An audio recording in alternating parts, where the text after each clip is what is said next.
I'm Indy Nidell. Welcome to the Great War. Here's what we saw before. The Russian army had managed to escape disaster in East Prussia, but at the cost of nearly 100,000 men captured. The Austro-Hungarian Imperial Army had failed in its offensive to beat back the Russians in the Carpathians and free the trapped Austrian army at Przemysl. The German submarine blockade began, with merchant ships now legitimate targets, and Indian troops mutinied in Singapore, the first large mutiny of the war. Let's look at the big picture for a second. Right, stalemate in the West. Now, the British command was loath to divert troops from France for other actions at this point, but was willing to deploy the Navy elsewhere. But where might a British naval attack be made that could make a difference?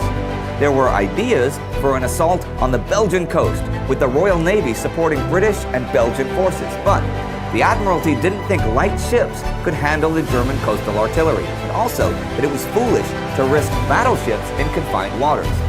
It seemed pretty far-fetched to try and attack Austria-Hungary too, since she was virtually unapproachable. The Adriatic Sea was firmly Austrian and closed to British and French ships by Austrian submarines and newly built Austrian dreadnoughts. Serbia could only be supported through Bulgaria, who was pretty hostile, or Greece, who was neutral. Getting Italy to join the war against Austria would be a big plus in general, but that still wouldn't either help Serbia or open the Adriatic, since the Italian naval bases were in the Mediterranean. Romania was friendly to the Allies, but wouldn't risk joining the war unless Russia had a big upper hand on the Eastern Front. It looked pretty clear that the only other place where Britain could use its naval strength to affect the European war was in Turkey. Now, the Ottoman Empire did have one front in the Caucasus against the Russians, but that was too far away and inaccessible to get involved in. So, throughout the winter, the British War Council had been considering a naval attack on the Turkish Dardanelles with the objective of opening a path to the Russian Black Sea ports. The Dardanelles have been of incredible strategic importance for centuries.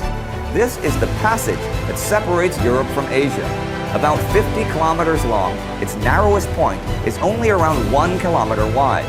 The straits connect the Mediterranean with the Sea of Marmara, and at the other end of the Sea of Marmara sits Istanbul, which guards the entrance to the Bosporus, even narrower than the Dardanelles, which is the gateway to the Black Sea.